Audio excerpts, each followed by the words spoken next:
Hello guys, welcome to Hub of Tup with Selena. This is our first cooking demonstration. We're going to use different Tupperware products today, and we're going to cook pork ribs. It's winter time, so everyone enjoys, slow cooking. I love slow cooking, but the part that I hate is the wait that you have to do. You have to watch the oven every now and then. Also, it is time consuming. So we are going to cook our ribs today in Tupperware pressure cooker. I've done a little bit of prep here. In this Tetso bowl, I have pork ribs. So these are around 600 grams. I've also done using the Tupperware chopper.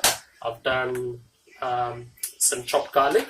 This is a really handy piece of equipment that I use almost every day, because you can do not just chopping, blending. You can do like salad dressings, whipping eggs, cake mixtures, and so on. It has a different attachment that you can use.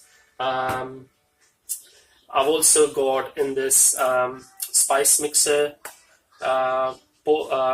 containers, I have some salt and pepper, which I'm going to use.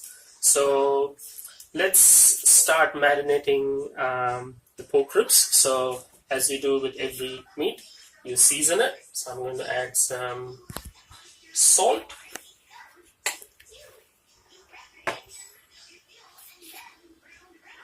and some pepper,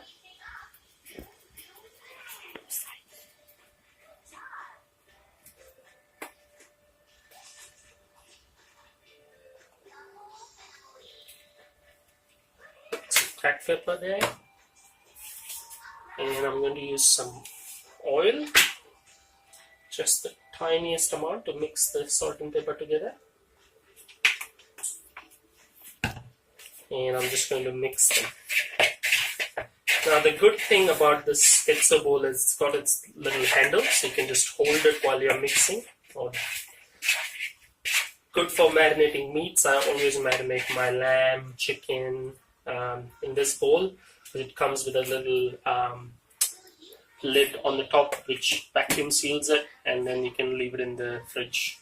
I like to leave them overnight, but for this particular demo I'm going to leave them for 15-20 minutes. So see you after 15-20 minutes. The ribs have been marinating in salt and pepper, a bit of oil for 15-20 minutes. I've got my pan nice and hot. This is a Tupperware Pure Chef Series pan, so it's good for even heat distribution.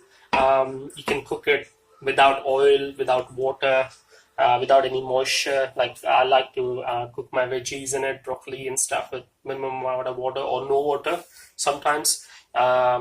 I cook my steaks in it as well, because you can put it in the oven straight away. The lids have little knobs, so you can actually seal it to get a vacuum. So yeah, it's a pretty handy kit to have. So I'm going to do a little test to check my pan's hot. Yeah, that looks like it's hot. Let's start putting our ribs in. So as you can see, I have no oil in the pan. I'm just going to start sealing the ribs now.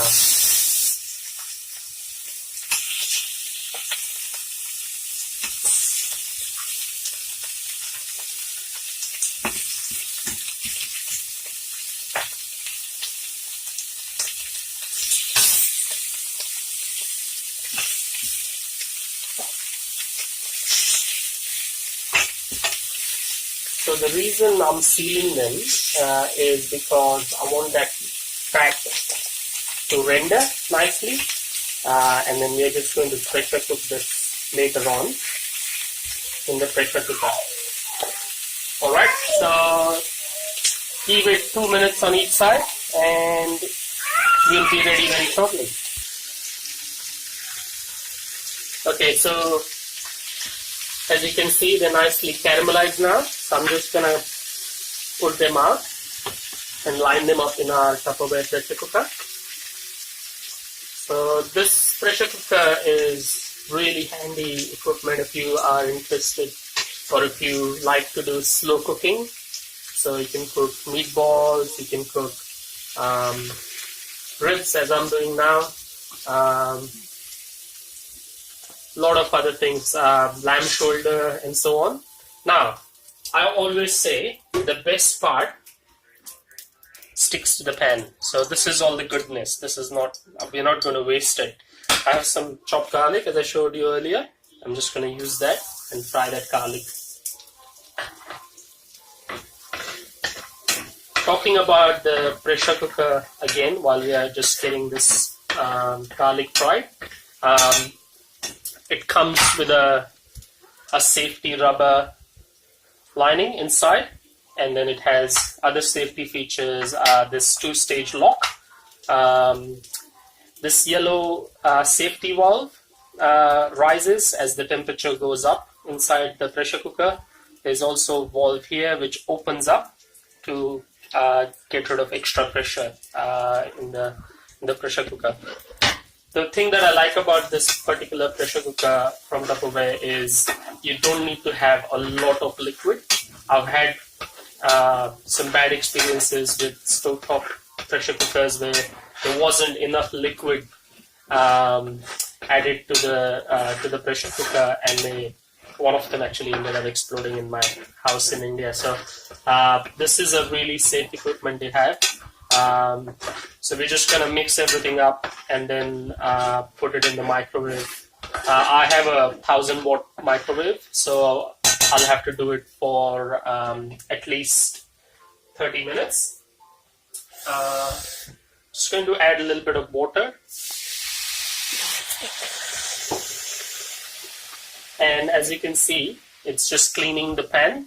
Nothing sticks to the pan. It is a non-stick, as I said earlier. The cleaning pan is also easy. You never use anything abrasive on the pan. So as you can see, all the stickiness is gone. I call it the goodness. This becomes our... Just add that for extra bit of flavor. Now I'm going to add the sauce that I mentioned earlier. This is the chipotle sauce that I have. I like to use Barker's. If you have any other preferred sauces that you want to use, you can use that. I'm also using some tomato ketchup.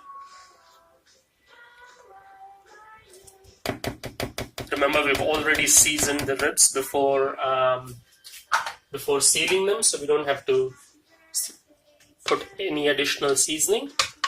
So it's gonna sit in that sauce nicely. Now, as you can see, there's not enough liquid in that pressure cooker. I'm going to add a little bit of water for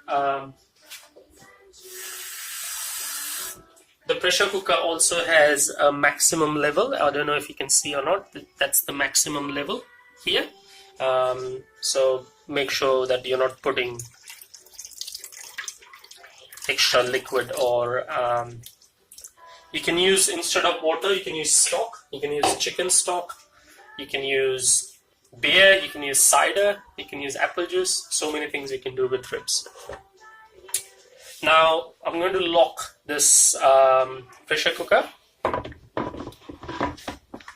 It's really easy. Find the right spot. Once it's in position, this is unlocked, that's locked. So microwave pressure cooker is ready to go in the microwave. I'm going to put it for, as I said earlier, 30 minutes on microwave. If your microwave is more powerful, let's say 1500 watts or 2000, you'll have to adjust the timing accordingly. So this is going to go for 30 minutes. We'll come back and see how it does the pork ribs. Okay, so we've kept it in the microwave for half an hour. While you're pulling it out of microwave, please make sure you're using a kitchen napkin or oven gloves, because it will be quite hot. The things that you have to keep an eye out for is this yellow valve. So when I pulled it out, when the pressure cooker is hot, it rises. So we have to wait till the valve goes down. So that's the first safety instruction. The second one is this pressure valve here. It closes itself. As you can see, it's not open anymore. So once it closes, that means that the pressure cooker has cooled down. Now we're going to open the other side. So when you're opening it, just make sure that there will be some steam inside. So you make sure when you're opening it, you open the other side away from you, so that any excess steam is not coming towards you. Just like that. As you can see, still a lot of steam coming through. And if you can see, our ribs are ready. I think I did one mistake. I didn't quite insert one of the ribs deep enough into the poaching liquid, but I'm sure it will still taste good. I've got a little container here that I'm going to remove my ribs. This is going to be my lunch. It is a Tupperware container, so you can leave it in the fridge. You can microwave it. So I'm just going to microwave it tomorrow at lunchtime. The sauce, as you can see, there is still a bit of liquid left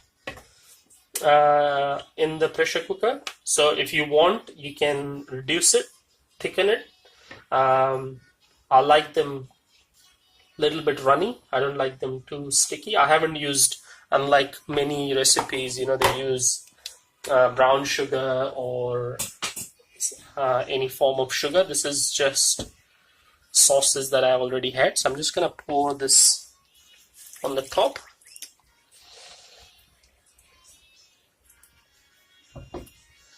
And there you have it. Ribs done in microwave, pressure cooker, within half an hour. If you have the prep ready, it's a piece of cake.